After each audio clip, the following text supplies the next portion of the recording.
네, 세 번째 주제는 인물로 보는 동성학교의 가톨릭 교육 성과와 한국 가톨릭 학교의 전망이었습니다. 김선필 박사님께서 발표해 주셨고, 이에 대한 토론을 돈보스코 청소년 영성 사목연구소의 이진옥 박사님께서 해주시겠습니다. 네, 반갑습니다. 저는 돈보스코 청소년 영성사목연구소 연구원 이진옥 페트라입니다. 제가 맡은 부분은 김선필 박사님의 원고인 인물들을 통해 본 동성학교의 교육적 성과와 한국 가톨릭 학교의 전망에 관한 논평입니다. 사실 원래는 논평에는 따로 원고의 제목을 두지 않습니다. 그런데 제가 박사님의 원고를 읽으면서 동성이 지니고 있는 뜻과 동성학교의 교육적 사명과 교훈, 그리고 동성학교 출신 인물들의 삶과 그들을 동반해준 훌륭한 스승들의 삶을 보면서 한번 제목을 붙여보았습니다. 왜냐하면 그들의 모습들이 결국 우리 가톨릭 학교가 지녀야 하는 기본 사명을 다시 되새겨 볼 수 있는 듯 해서입니다. 그래서 저는 제 논평의 제목은 가톨릭 학교가 가야 할 길을 비추어주는 별 동성학교입니다. 지금부터 제 논평을 시작할 텐데요. 논평문은 자료집 221쪽부터 234쪽까지 보시면 되고요. 그리고 시간 관계상 박사님 원고의 주요 내용에 대한 요약은 생략하고 연구의 의미와 재언을 하도록 하겠습니다. 제2차 바티칸 공의의 교육의 중대성 5항을 보면 가톨릭 학교의 책임에 관하여 분명하게 알 수 있습니다. 청소년에게 인간이 궁극 목적과 더불어 사회의 선익을 지향하는 인격의 형성을 하도록 이끌어줄 책임입니다. 가톨릭 학교는 교회의 본질적인 사명인 세상의 복음화를 가톨릭 교육 정신으로 청소년에게 실현하며 청소년이 성숙한 사회 구성원으로 살도록 이끌어주고 그 과정에 자신의 삶의 의미를 찾고 방향을 찾도록 이끌어주는 것입니다. 이러한 의미에서 김선필 박사님의 연구는 이러한 책임과 사명을 지니고 있는 가톨릭 학교의 교육적 성과를 포함하여 앞으로 한국 사회 안에서 가톨릭 학교가 나아갈 방향을 전망하고 희망하는 데 큰 의미가 있다고 생각합니다. 229쪽 보시면 됩니다. 저는 청소년 사목을 연구하는 사람입니다. 그렇다 보니 박사님의 연구를 청소년 사목의 입장에서 두 가지 한번 재현해 보고자 합니다. 그 첫 번째가 청소년의 삶의 방향의 길을 밝혀주는 가톨릭 교육 정신입니다. 교회의 본질적인 사명인 복음화는 하느님 나라를 우리 세상에 현존하게 하는 것이라고 했을 때 가톨릭 학교는 교회의 현존을 드러내는 특별한 장소입니다. 왜냐하면 가톨릭 학교는 학교라는 교육기관의 성격과 가톨릭이라는 교회의 성격을 동시에 지니고 있기 때문입니다. 그러므로 가톨릭 학교는 학교의 의무인 교육이라는 사명을 통하여 교회의 사명인 복음화를 청소년에게 드러내는 곳이 됩니다. 다시 말해 가톨릭 학교는 교육을 통하여 청소년에게 하느님 말씀을 선포하고 청소년이 성숙한 시민으로 성장하여 더 나은 세상으로 발전시키고 공동선에 이바지하도록 이끄는 것입니다. 왜냐하면 가톨릭 학교는 인간의 궁극 목적과 더불어 사회의 선익을 지향하는 인격 형성을 추구하는 참교육을 통하여 한 명의 학생이 사회의 책임을 지니는 성숙한 어른으로 성장하도록 도와주어야 하기 때문입니다. 또한 가톨릭 학교의 복음 정신은 청소년이 자신의 인격을 성장시키며 신앙의 눈으로 세상을 바라보며 참된 진리를 추구하도록 도와줍니다. 김선필 박사님은 이러한 가톨릭 학교가 지니고 있는 고유의 정체성이 동성학교의 교육 목표에도 뚜렷이 나타나고 있음을 확인합니다. 또한 이러한 동성학교의 교육 목표의 실현은 김선필 박사님께서 조명하신 동성중고등학교 출신 인물들의 삶을 통하여 충분히 증명하고 있습니다. 이들의 삶 곳곳에서 동성학교의 교훈인 참되자, 부지런하자, 책임을 다하자의 흔적을 찾아볼 수 있었습니다. 또 동성학교의 건학 이념인 진리와 사랑으로 봉사하는 인간을 각자의 삶 안에서 구체적으로 살아내기 위한 노력이 보였습니다. 즉 이들의 삶의 공통점은 모두 동성학교에서 배운 가톨릭 교육 정신을 세상 안에서 저마다 주어진 자기 길에서 구체적으로 실현하는 데 긍정적인 영향을 준 것입니다. 다시 말하면 가톨릭 교육 정신은 교황 프란치스코께서 그리스도는 살아계십니다 174항을 통하여 오늘을 살아가는 청소년에게 당부한 더 나은 세상을 위하여 다양한 방식으로 사회에 참여하며 공동선에 이바지하는 변화의 주인공, 그리고 가난하고 도움이 필요한 이들을 외면하지 않는 자성과 봉사의 혁신적 주인공이 되도록 이끌어주는 것입니다. 김선필 박사님께서 연구에서 오늘의 가톨릭 학교 현실을 진단한 것처럼 한국의 가톨릭 학교는 국가가 공공성을 명분으로 사립학교 운영에 개입하게 되면서 가톨릭 학교가 추구해야 하는 교육의 정체성의 위기를 초래하였고, 경쟁 중심의 사회 분위기는 교육의 목표가 전인교육보다는 상급 학교의 진학에 더욱 초점이 맞추어져 있습니다.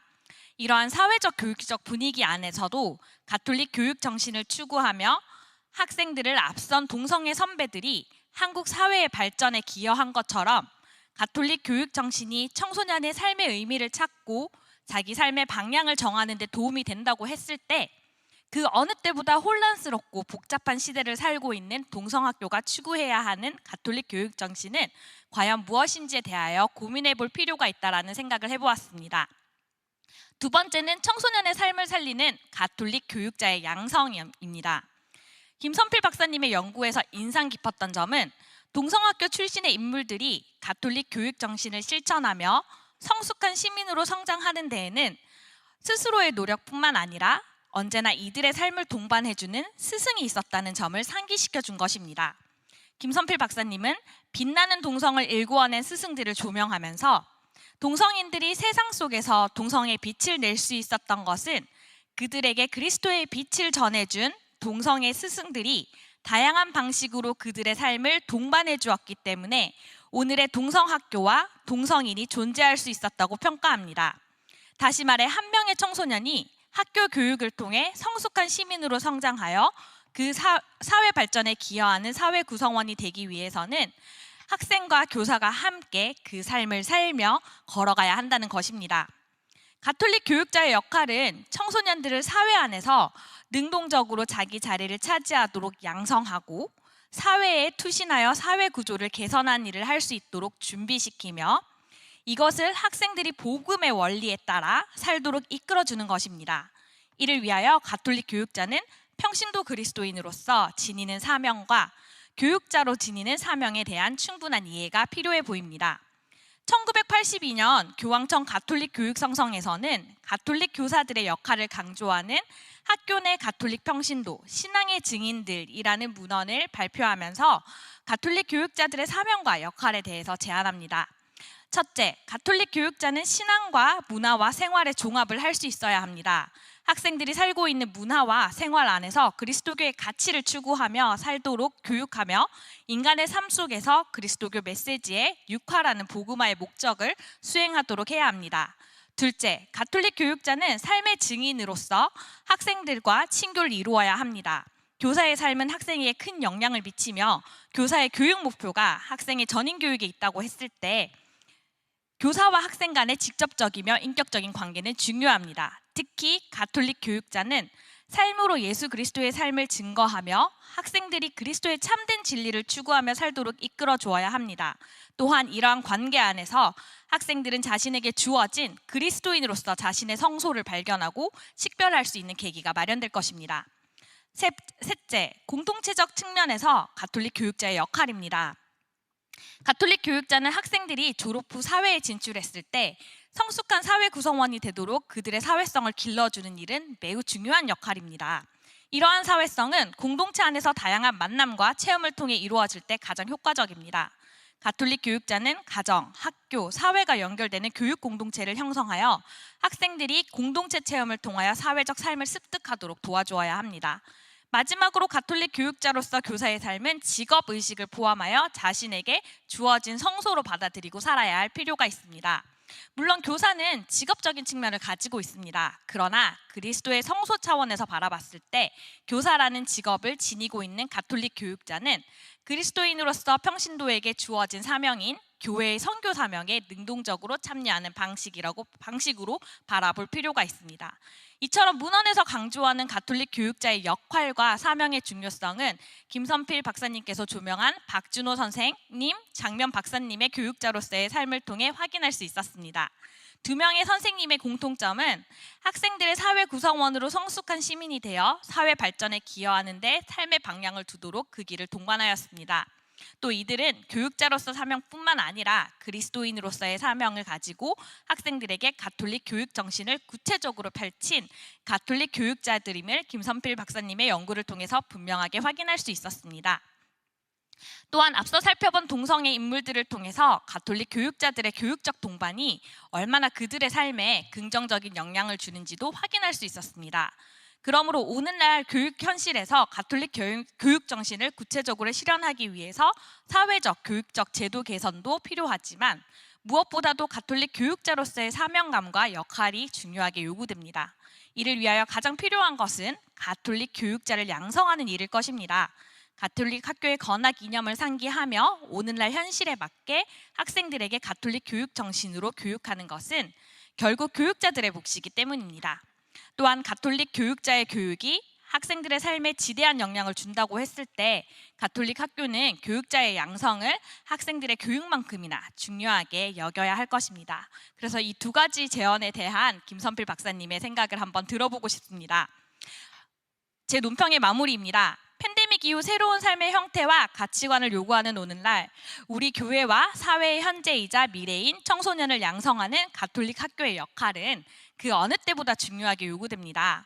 이러한 시기에 동성고등학교가 지금까지 걸어온 길을 살펴보는 본심포지엄과 김선필 박사님의 연구를 통해 살펴본 동성의 교육적인 결실은 동쪽 하늘에서 빛나는 별이 동방 박사를 예수 그리스도께 인도하여 준 것처럼 앞으로 가톨릭 학교가 나아갈 길을 비추어주는 별이 되길 희망해 봅니다. 그러므로 본 논평을 동성의 의미를 다시 한번 되새겨보며 마무리하겠습니다. 연전의 남대문 상업학교를 동대문과 동서문이 가까운 해화동으로 이전한 후에도 남대문 상업학교라고 부르는 것은 뜻이 모순되는 고로 동성상업학교로 명칭 변경을 청원하여 4월 신학기부터 시행하기로 허가되었다. 동성은 동편별이란 말이니 곧 주 예수 탄생하실 때의 샛별이 동쪽에 나타나 사망을 주 예수께로 인도하여 흠숭하게 한 별이다. 이 동성상업학교에 입학하여 공부하는 모든 학생도 이 별을 따라 천상 진리와 세간 정리를 다 통달함으로써 구세주를 흠숭 공경하기에 이르게 될 것이다. 경청해 주셔서 감사합니다. 네, 감사드립니다.